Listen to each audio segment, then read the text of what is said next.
Heidi ho, little high, little low, little hey, little ho. You know what that's from? Stuart. You got it.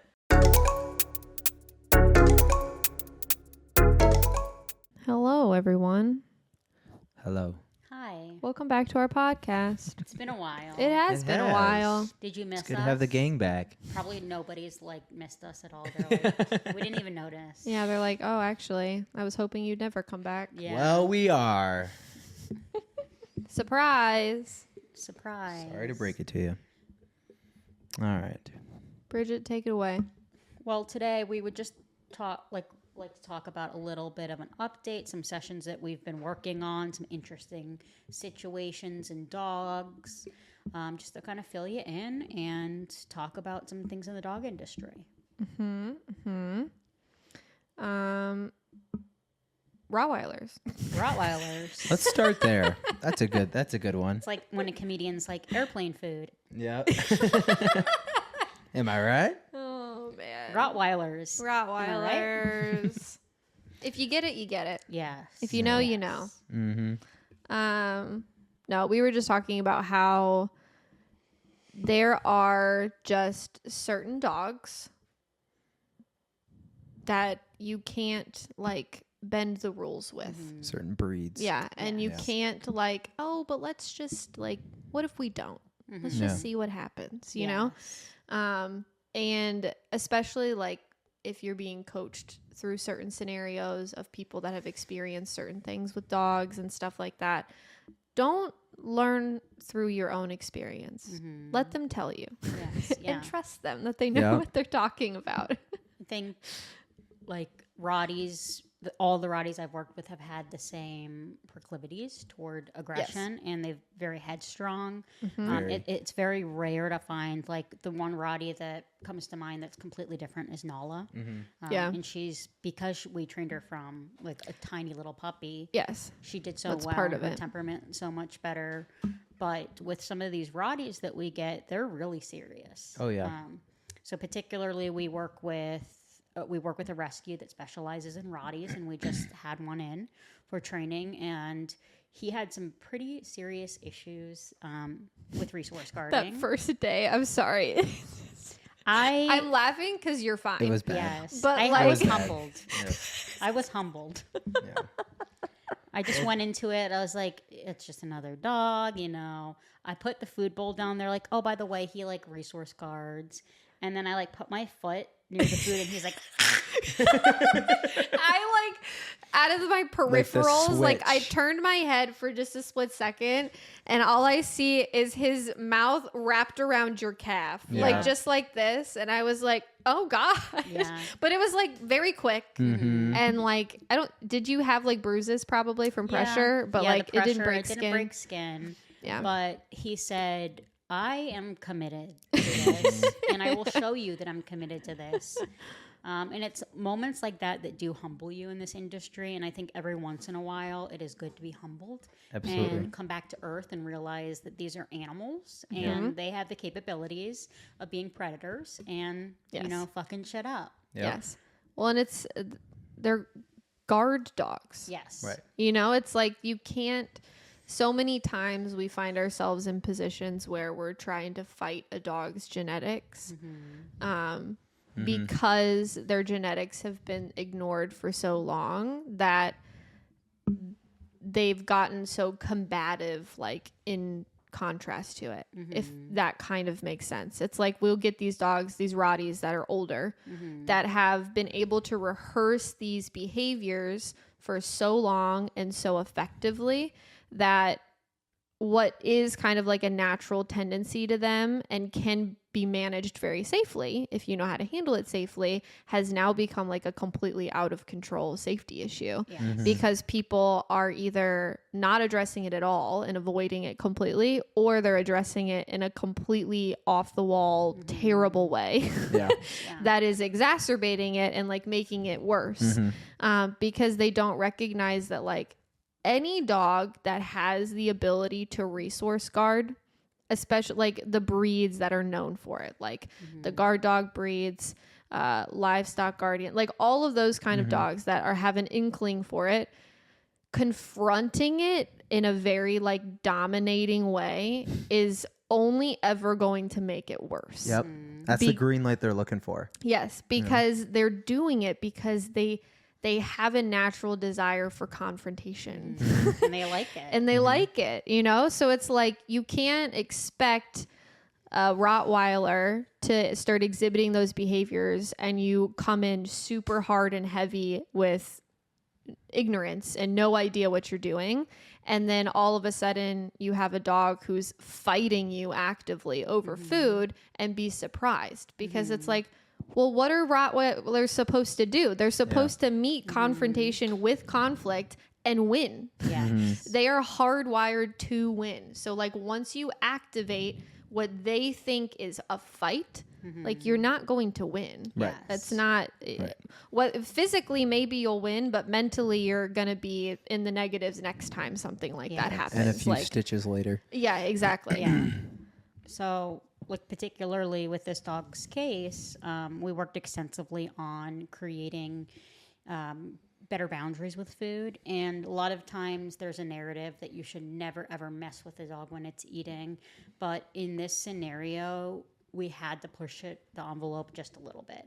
It's not that we're sticking our hands in there and trying to take his food all the time and being dominant and being like, we're going to steal your food and claim your bowl. But there had to be a degree of working through if somebody were to tap his bowl with their foot or walk into their kitchen. We had to be able to work through that. So, or like accidentally bump into him while he's eating. Exactly.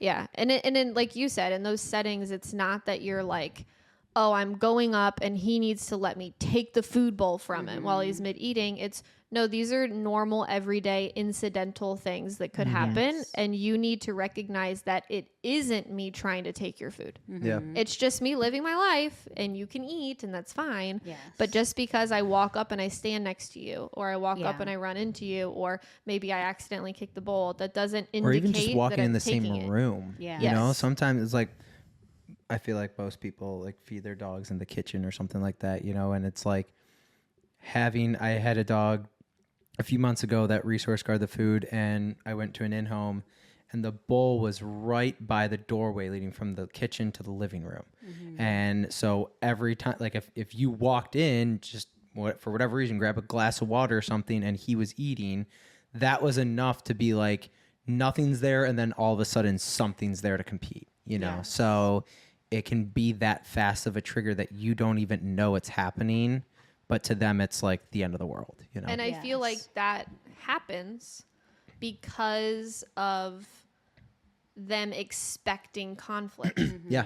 Because it's like every time that they've been uncomfortable with a human in the vicinity of their food, the human does something to exacerbate that uncomfortability rather Intensify than it. trying to alleviate it. Right. So then their radius of comfortability of people near them while they're eating just gets bigger and bigger and bigger because they get more and more offensive about it. Yeah. Yes. So like testing it, I mean, like we took the grabbers and like once every other feeding drill, like not every single feeding drill, we would just kind of move the grabbers around, touch the bowl. And the first couple of times he was extremely committed to biting the grabbers, snarling. And I worked with David particularly through this a little bit because I needed some support. And we corrected the committed aggression. And soon enough, he just started to avoid the grabbers. When the grabbers would come in, he'd back up from the bowl, which is exactly what we wanted to see. We're not intentionally, again, trying to cause insecurity or mistrust in food, but we had to be able to test that to see if shit hits the fan, can we get this under control? And we did. We definitely did. His feeding routine looked excellent. We generalized it to multiple staff members. And then, of course, as going home, like there's going to be hiccups, and Richie had hiccups. So his new owners are lovely and wonderful, but I think they wanted to lead with love when he came home, and they have big hearts. They're very sweet, and Richie just very much showed them, you can't lead with love with me. You can love me, but you have to learn how to respect and train me. So we had to get them in a couple of days ago and just reiterate the feeding routine. I think sometimes people have to experience just how bad things can get if they don't do it the way that we've instructed. And once they experience it themselves, their world opens up. Well, that's the unfortunate thing, though, too, is that, like, just like you were saying, like, take the word of other people's stories, you know, and listen to them and take that as a word, because I know that those owners have had Rotties in the past, so they've kind of already had knowledge of the breed and stuff. But that's another trap that a lot of people fall into, is they get the lucky Nalas that, like, they didn't have any problems, whatever, their life was some type of way, but then they get a Rottie thinking it's going to be the same thing, and more likely than not, something's going to go, you know? And so leading with that love can be a very dangerous game, you know? And just to be extra crystal clear, we were extremely transparent with these people right from the get-go. Upon adoption, they knew he had these issues. This wasn't something that we covered up just so he could get adopted. On their meet and greet, I told them the severity of the issues, and I said that Richie has a potential to be a dangerous dog left unguarded. And they were like, okay, we get it. And then I truly do think that they needed to just experience what he could be capable of. And then upon coming back for his follow-up, he got into shape real quick when he was back with me. Because again, it does take a while to build a relationship. And they're at a disadvantage because they're getting this new dog into their house while trying to build a relationship with him and build the respect. And I commend people that do that, because I would never want to take a breed like that into my home. It takes a lot of bravery and a lot of commitment. But it takes a lot of work as well. Yeah. Well, and for the most part too, like, Richie was a great dog. Like he really was a good dog, but it's knowing the breed at the same time, that a little hiccup or something is like a resource guarding is actually a really big deal. And that is, you can have a good dog that is 99% of the time fine, but if that 1% means that it's trying to hurt you, severely hurt you, that's a problem. Well, and that's where, like, to clarify too, like, yes, Richie was committed in getting you away from the food, but he was not the type of resource guarding dog that would, like, continue to pursue. So that's important to, like, specify as well, because we would never advocate for putting a dog into a home that was, like, an actual, like, these people could get severely maimed or mauled or killed by this dog. That's where we would suggest behavior euthanasia, but through the training process, his resource guarding became manageable through the protocol that we did. Non-existent by the end. Right. You know, like, it was non-existent. It was so under control that it wasn't like a still lingering issue, you know? And that's why you felt comfortable being like, okay, if they follow these expectations and these procedures, like, it will be fine.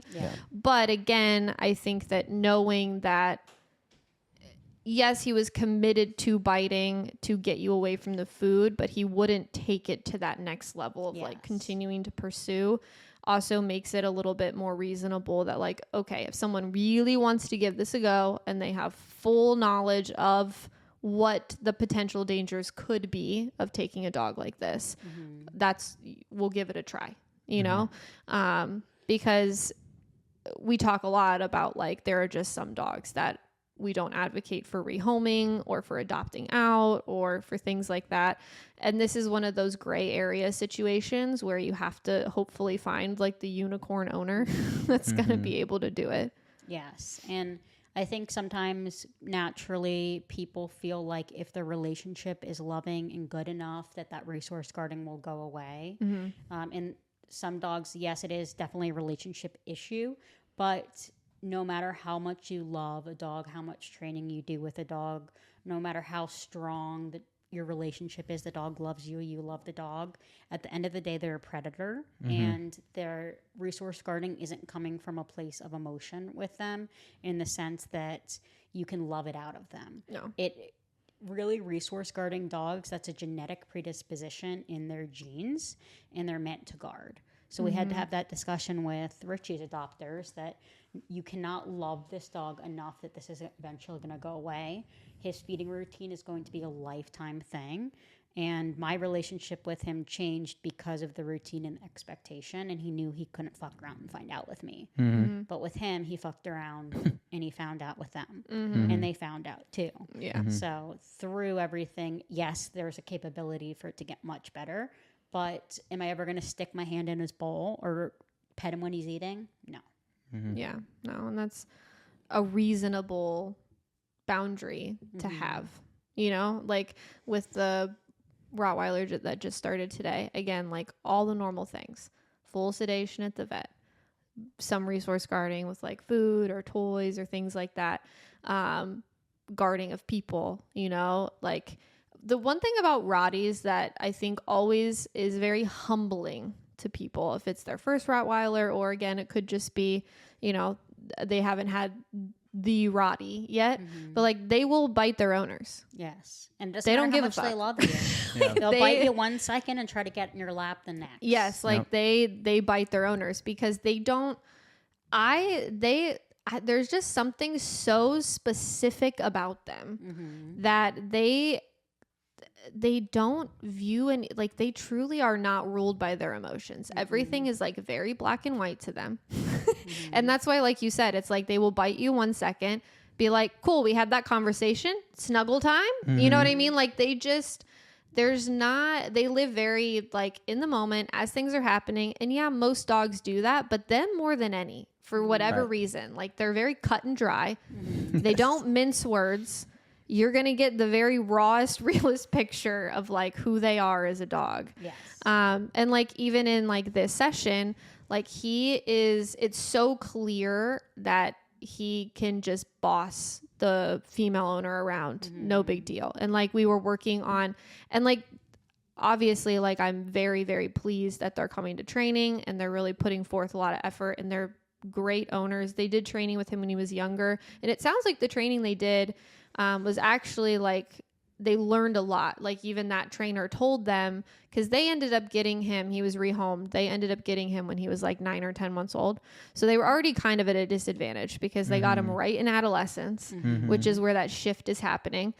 And even that trainer they were working with told them, like, don't be duped. Rotties will, as they're young and they're like growing up, they will give you this very false representation of being very social and easygoing and like happy-go-lucky, and then one day you'll wake up and you'll be like, holy crap, where did this aloof, suspicious, dominant, pushy dog come from? Breed traits come out when puberty comes out or they reach maturity. Yeah. And so like they had a lot of really good knowledge base in that way. And, you know, they've done some really good work with him, but they're still struggling obviously in certain areas. But even in our lesson, like we were working on just adding accountability to his commands that he already knows. So they have a prong they've been using. And so we were doing downs and giving prong corrections if he wasn't downing. And the first time, so I took him first, and he tried a couple little bratty stuff with me. Like I'd tell him to down, and instead he'd just like push into me. You know what I mean? And try to push me out of the way. And then when that didn't work, then he started like jumping up and like nipping at my hand when he didn't want to listen. And then we worked through that kind of stuff. The male owner took him, and it's so obvious how relationship based they are, right? Because then the male owner took him. I think he had to give him 1 or 2 corrections, and then he was downing for him. No problem. No big deal. And then the female owner took him right off the bat. She walks him out to the floor. He already starts jumping up and mouthing at her hand. And she told him no, and she gave him a prong correction. And then he like growled and he snarled at her, and he grabbed the leash and he's biting at it. You know what I mean? And just like being an complete brat, right? You know? And it's like, those are the little things where she's like, I know he has zero respect for me. She's like, I've just never really known a way to go about getting him to respect me that's gonna like not create a bigger problem. Yeah, which is kind of what we were talking about earlier. Exactly. Yeah, it's like, very easily could have tried to slip. I mean, that. for him having bit her before over guarding like her sister, and she said that he left like 1 puncture and was bruised and stuff. Like she was like very confident. She was not dealing with his nonsense. She was giving him the correction. She was standing her ground. And literally after like 5 minutes, he was downing for her. First time she asked, not needing any corrections or anything like that. And so it's interesting to see how quickly, though, a lot of that stuff shifts once they realize that, like, they're not getting away with that stuff anymore. Yes. Right. Yeah. And it's not like a cute little puppy behavior, yes, you know, of like, dangerous. Like, no, that's him seeing, what can I do? What if I don't? That's what I love about like the tools that we use, the e-collars, the prongs and stuff like that, because it's a great way to like balance out those relationships, you know, regardless of who's in the house. You know, it's something that having the remote to be able to correct at the exact same level that you need to do, like that motivating level, you know, you can build that neutrality between everyone in the house, you know, so even if the guy has a better relationship or the wife has, you know, woman has a better relationship with the dog, you know, you can still balance that out. Evenly, yeah, it equalizes it. Yeah. And like, obviously, like being a female that trains dogs and deals with like huge dogs all the time. Same with you, Bridget, and stuff. Like, the training tools are such a pivotal piece of me being able to do my job effectively, because ultimately, like, I will just never be physically capable of manhandling like a 100 plus pound dog. No. Like, that's just not going to happen.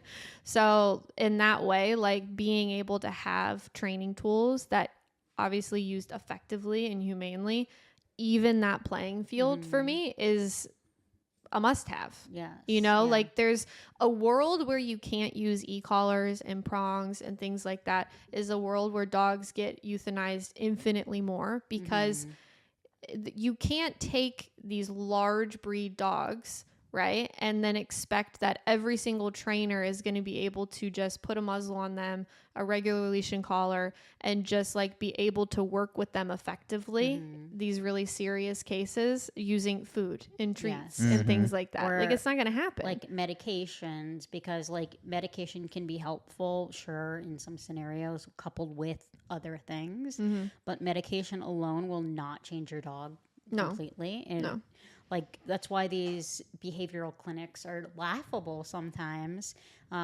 And people waste a lot of their money going to them. They're like $400 to $500 for the consult. Yes. It's insane for you to walk in and for them to tell you that you need to pay even more money to put your dog on all these medications. And then for them to also tell you that everything you've been doing with balance training, who likely has progressed your situation and at least gotten it to a better point, you need to stop doing all of that, because that's the reason your dog is having all the issues. It's absolutely ridiculous, and shame on them for being so one-sided, because even in the dog industry, if somebody tells me that their positive reinforcement only training is working, and they honestly it is working for them, I love that for you. Yeah. But that's awesome. Unfortunately, reality is not everybody has that same kind of dog. And dogs that are dangerous will show you their true colors. Like here at the facility, we used to have a kennel tech, and we had a very dangerous Cane Corso. And not dangerous, but finicky. He could become dangerous. And this person thought that if he had a good enough relationship with him and fed him treats, and he could take the muzzle off in the yard and they could run around together. And it was very much like an ego thing. Like, look, this dog loves me. And I'm like, that's what that dog was doing with me before he grabbed my arm and ran me around like a little rag doll. Like, don't trust a dog. No, especially one that's proved to be untrustworthy. Yes. Like, you think you're the exception. You're never the exception. No. You're not. It's still a predator. Even I know that. Yes. And I love my dogs. Yes. Yeah. Yes. I am a little like handsy with my dog sometimes, just having fun with them and stuff. But yeah, even I know there is a line to be drawn. There's lines, and you have to, and obviously, like, again, not to overdo breed type, but I think in certain areas there's people that focus too much on breed and almost use it as an excuse. But there is a validity to looking at breed and using it more as like a way to understand, right? Why a dog is behaving a certain way that they are, or to give you basic ground rules moving forward of like, okay, so this technique or this approach is probably not going to go very well, because historically with shepherds or whatever, it doesn't really pan out to be as effective as I would want it to.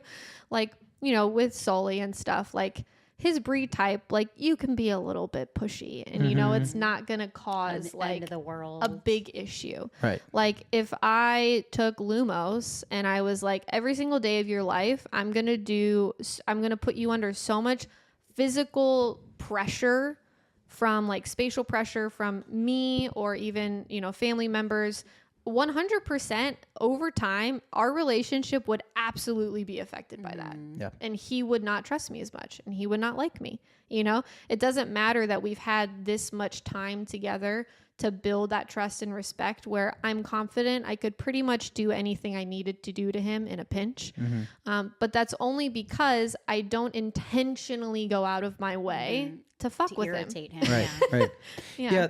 A lot of people forget that the trust goes both ways. It's like people, I think, have too much trust in their dogs, and sometimes it's the complete opposite in the same situation. Everyone's like, my dog would never. My dog's the best. My dog's completely different. Even though I have a Rottie, my dog's nothing like all these other Rotties that you guys are talking about. Yeah. But then more times than not, the dog's like, yeah, I don't trust that person. No. Like they put me in really uncomfortable positions. They make me go and meet dogs and people on walks, and they bring me to these places that I clearly feel uncomfortable with. And, it's just like, they hug me all the time. Yeah. It's like stuff like that. Right. So it's something where the trust has to go both ways. And I think we have to get out of the false narrative that balance training is somehow going to impact our relationship with our dog negatively because we're adding consequence and punishment. Naturally, the way the world works, we have consequence and punishment. Yeah. And it does not affect your relationship negatively. If anything, it strengthens your relationship with setting those boundaries. I recently had a dog, and it was a couple. And right off the bat, the guy was like, I'm the bad guy, and he's the good cop. And I was like, okay. So as time went on, we just saw that the dog listened to the bad cop so much more.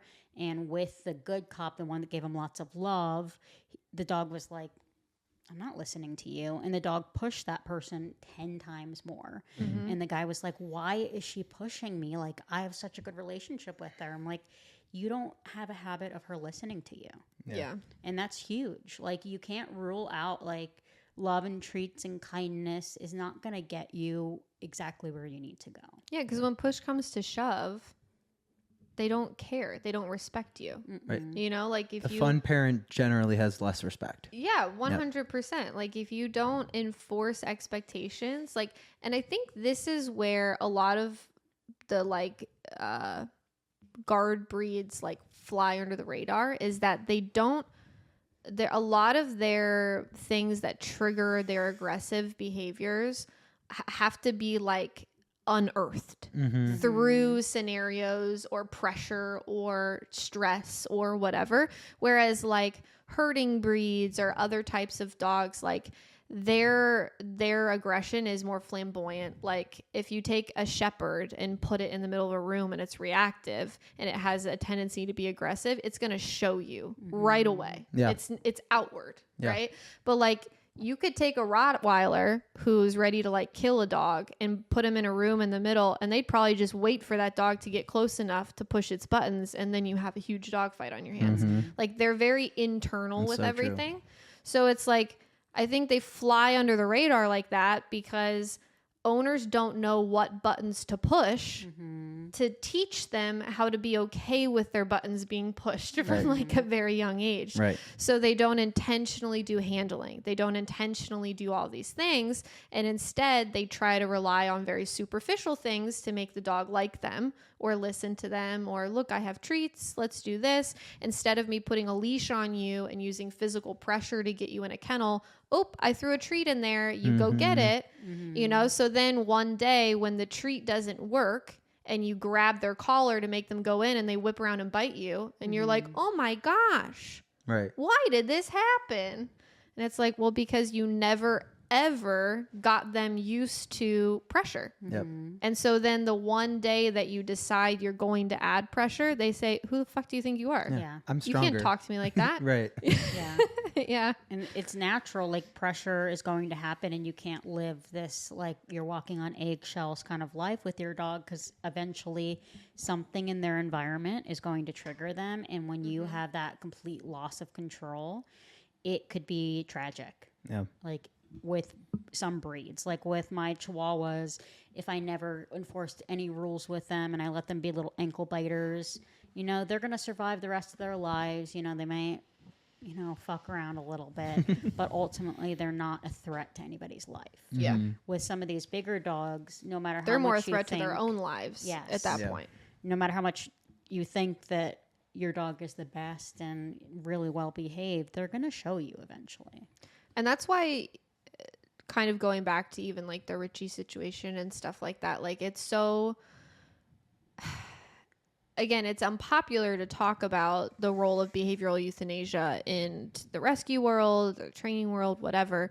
But when we're in a position like we are, where we're working with rescues or whatever, we have to go into these situations knowing that if we put this dog in this home and it has a proclivity to actually be an extremely dangerous dog, sure, maybe it's only gonna happen if the person does this, or if the person doesn't do this, or whatever the X, Y, and Z is, the 0.01% chance that they could be triggered in this way. But if they were triggered in that way, how absolutely devastating the results would be. We have to be able to look at that situation and be like, okay, but what if they do that? Like, yes, we want to trust that these people are going to follow the instructions and listen and everything like that. But if a dog is a truly dangerous dog, even if the chance of them exhibiting that aggressive behavior is, whatever, so low, it's there. Yeah. And so it's extremely unethical. And that's why behavioral euthanasia is a very valid choice for a lot of these dogs, because we have to look at these situations and be like, okay, but these could be the owners that have to learn through experience and testing those boundaries. And if that's going to result in them having lifelong injuries, or being maimed by the dog, or another dog potentially being maimed by this dog, ultimately in the long run, it's just not worth it. Right. And it's not safe. Yeah. I think, like, particularly we work with several rescues, and we've changed the way that we've done things within the last year of board and trains versus lessons. But ultimately, we're finding that the issue that we're running into is the people want a dog. They're not subscribed to the Miracle Canine way of training, and it's just kind of like a plus, or it's like a background that or an extra. They're like, oh, the dog is trained, but they don't go into it with the intention of, I want to get my dog trained here. So sometimes it's like, oh, you use e-collar and you have all these rules, and they have to wrap their head around a lot. Yeah. And contingency with Richie was that they had to go through with our training program. So it's not always having people that are committed to that right off the bat, and it takes some convincing. Yeah.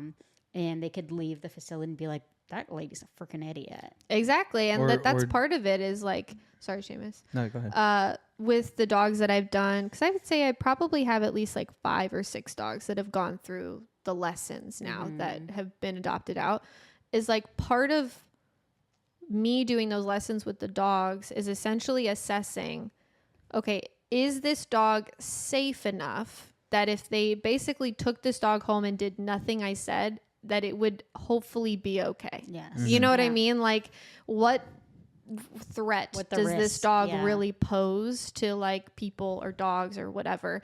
And in the, couple scenarios where I was like very hesitant about some of the behaviors, again, not that the dog was like in extreme danger, but that like, if you don't do these things, similar to Richie, like it will be problematic.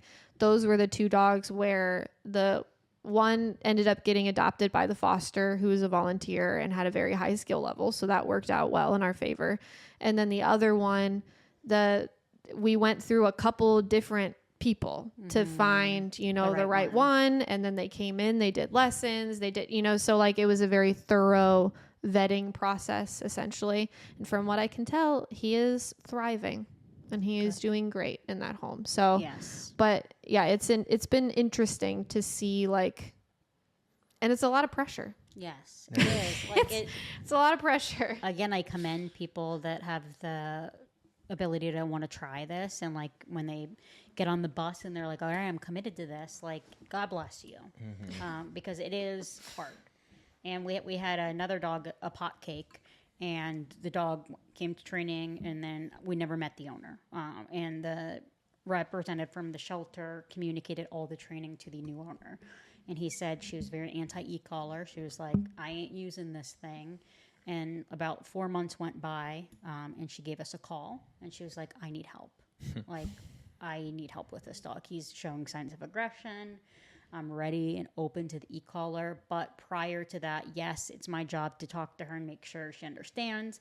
But it's not my job to convince you to adhere to our training methods. Yeah. That's not my job. The ball's in your court. If you're committed to it, I will absolutely do everything in my power to help you and this dog thrive. But I'm not going to sit there and convince you. And that's how you don't get burnt out. Yep. Yep. And you don't end up with compassion fatigue. Yes, and the dog just came to us for like a tune-up, and I finally got to meet her. She's in Pittsburgh, and I just talked to her the other day, and everything's going 10 times better now that she's committed to correcting him. And she's like, it really isn't as bad as I thought it was. Yeah. So that's good. Yeah. Amazing what a little accountability will do for a dog. Yes, yeah, and this dog, he wasn't serious at all, but he could be a brat. He was just bratty. Yeah. Yeah. There's definitely just some dogs that are bratty.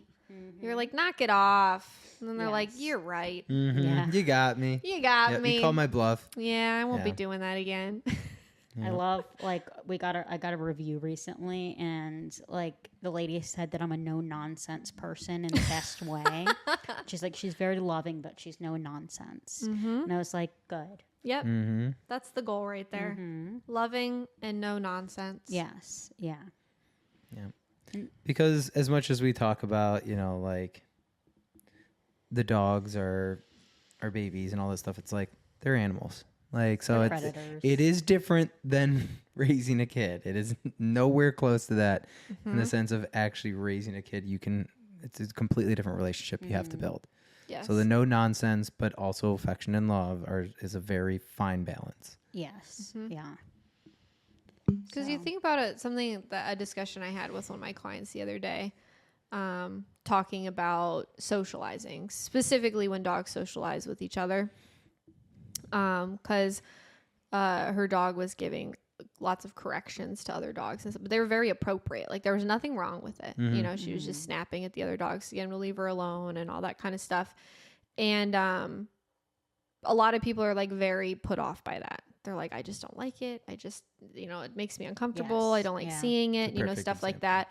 that. And I remember talking to her, and I was like, well, think of it this way. I was like, we as humans, generally, we are socialized that we use our words, right? If there's conflict, if there's whatever, we use our words, we talk. That's how we should deal with things. I said, but yet, do humans do that all the time? No. I said, and that we are like a higher elevated species that has other more primary options of dealing with conflict and communicating. And yet we still don't choose to do that. And we revert back to like very primitive behaviors a lot of times. I was like, and then you have a dog Yeah. who literally their primary form of communication is spatial pressure and using their mouth. Like that is how they're supposed to be doing it.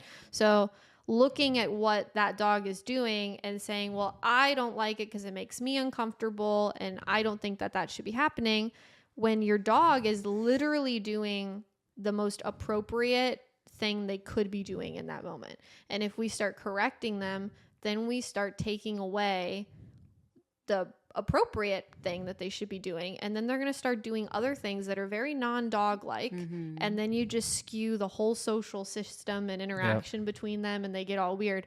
Like, I knew someone that would interrupt their dog and like yell at them for sniffing another dog's like butt or penis, or when they, because they're like, Or oh, it's mounting gross, or anything like that. yeah, it's gross, I don't like it, it's weird. I'm like, okay, but now your dog is approaching other dogs right in their face. Yeah. Because you've taught them not to sniff their genitals, which is what they should be doing. Just such a natural dog thing, you know? That is the like, I come in peace Right. maneuver of a dog, is to like approach from behind, going underneath their like groin area, that like disarming touch of like the inside of their thigh and that area. That's literally like how they signify like, I am being peaceful. You know, I'm not approaching you in a confrontational way. And then if you interrupt that, now the dog is approaching other dogs face to face, which is confrontational. And then you're going to have all these big issues. Yep. I kind of find it funny, like when it's not every client, but there's a number of clients that you do socialization and the dogs are sniffing and they're like, stop it. Yep. Disgusting. And I'm like, this is all normal. Right. We want this to happen. Yeah. We're encouraging this. I had a client that was like, came in beside herself after her dog had graduated a board and train. And she was like, you just have to watch what he does in socialization. So I was like, bring him in. And he was using his paws like to like hit other dogs in a playful way. And she'd be like, stop. I can't watch him do that. That's so inappropriate. And I'm like, he's literally playing. Yeah, he's the time of his fine. life right And meanwhile, the other dogs are like, this is great. Yeah. Like they're not even upset by it. Yes. So like, That's so yes, funny. it's a lack of education on people's parts. We can't really get mad at people for it because we're here to educate them. Yeah, we just explain everything to them. Yes, but socialization is one of those things that there's so many different opinions on. Like Humans micromanage socialization Yes. way too much. Yeah. that video, I was just in bed laughing about this the other day. But do you remember that video that you were filming a dog playing and that lady on Facebook was like, that dog is screaming for help. Yes. Look at her, looking at the videographer, yelling in her eyes for help. Meanwhile, she's just having a blast. They're like, these people are I'm evil. trying to remember which dog it was. And the dogs were like literally playing and having so much fun. Yeah, like there was no way you could have pulled that from the context of it. Like it wasn't even like, oh, I could see how that could look questionable. Yeah. Like no, the dogs were like having a blast. And she screen recorded it and posted it on her own Facebook and was like, Miracle Canine's evil. Look at her. And it was like the most funny situation. And that's why we don't really give a lot of attention to people online. Yeah. It's, And there are dogs that excessively mount and excessively sniff and all that stuff. Yeah. But again, it's something where we should not intervene until the other dogs have talked it out themselves. Yes. Right? Or something There that's is the inappropriate. line. Yes, there is still advocating is still an appropriate thing to do for the dogs, but it is the point of socialization. That's why we don't call it playtime. You know, socialization is something where they're meant to socialize. They're meant to learn how to talk it out and learn the appropriate ways of handling other dogs, the inappropriate ways of handling other dogs. If they're going to do something inappropriate, let the dogs try to learn from themselves because that's how dogs learn. yes, You know? that is the best way for them to learn. If they are exceeding that, if they're too aggressive with it, with the mounting and stuff like that, and they're doing it more to just be a jerk or something, you know, then we can step in and we can let them know that, okay, there's a threshold, you know, like if the dog doesn't mind, okay, whatever, you know, but if the dog has a serious issue with it and then the dog goes back to try to do it again, yes, we're going to have to step in, you know. It can sometimes be delicate because of all of the things that we do have to just be the lifeguard sometimes. And that can be really difficult for people not to have 2 cents in everything their dog does and kind of trust the process. Yeah. And if a dog doesn't play, like we have clients that dogs aren't interested in that, they think it's a failure. And I'm like, she's walking around smelling butt. She's not hiding in a corner. She just doesn't want to play. She's not And that's okay. Yeah. She's introverted Helicopter parenting. Yes. You're always right over top of everything. It's similar like with kids. Like you can't, sometimes kids get in arguments and you just have to like watch. Yep. You can step in and mediate if you need to, but like they have to learn how to figure that stuff out and compromise and communicate well and stuff like that. Yeah. If someone tells you to back off and then you don't back off, right? Then it's something where it's like, then that's when I would step in and be like, hey, they try to ask you nicely to back off. Yes. And just back off. Yeah. You know? Like, Exactly. Do you remember that video where it's like a little boy and little girl arguing and he's like, it's raining, and the little girl's it's sprinkling. And then she's like, it's raining, and she pokes him. He's like, you poked my heart. And she's like, oh, I'm sorry. I love that video, especially so because the guy funny. that's filming is just cracking up and the camera is just shaking because he's trying to hold it in. I love that Oh video. my gosh. Let them talk it out. Yeah. And that's Appropriately. And I get, and it is stressful too. If you have a dog that already has had issues with dog reactivity and you're working through those issues, it can be very stressful. We have plenty of clients that come in and then they know they've seen their dog in a fight, or they know their dog has a tendency to want to get in a fight or something. And so they're just like freaking out at the smallest things. And that's where like, as people, we have to learn to get more comfortable with it. We have to learn to like know when to step in and take that kind of mindfulness for ourselves, which is very hard. I'm not downplaying that at all. It is very, very hard, but it is something that as owners, we need to be able to try to do, you know? Yeah. We're very empathetic to it. Yes. Like it's funny because a lot of times, like the first time you socialize a dog where maybe it's attacked another dog before or whatever, you look over at the owners and they're always like, I'm like, take a deep breath. And they're like, okay. I'm like, you don't even have to look. If you need to turn the other way, that's fine. Like we've got it handled, you know, because we take so many precautions to make sure that everything is safe when we're doing stuff. But it is kind of funny to see how tense and like scared people can get in those situations. Especially like if you do have to give a correction and like, again, we're not screaming at the dogs. We're just telling them no and then giving a correction. And so like the owners are freaking out. And we're mid conversation. We're like, no. And then we go right back and they're like, oh my God. I know. And they're like, or those so owners calm. That like react when something happens. They're like, ah! I had that happen recently. And you're like, why are you yelling? Yep. Like, it's okay. Everything's fine. And meanwhile, it's just like a dog gave a correction and it was actually totally appropriate and everything was fine. And they're just like, ah! But again, it's okay.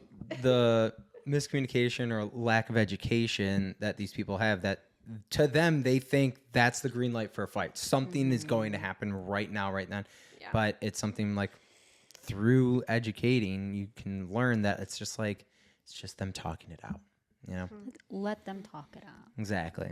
Maybe that's the topic of today. Let them talk we it went out. all over the place. Yeah, we did. I don't even know how we went down the rabbit trail that we did, but yeah, we have a tendency to do that. Here we are. But it was good catching up. Hopefully you guys enjoyed. We're back. You can't Hope get you rid didn't of miss us. Yep. Can't get rid of us. You thought we were done. We were canceled. You thought that your hair comments won. We're back, bitches. We're back. Back and better. All right. Leave us your experiences with Roddy's down. I'm just kidding. Yeah. Let's see them. Cool. See you next time. See ya. Bye.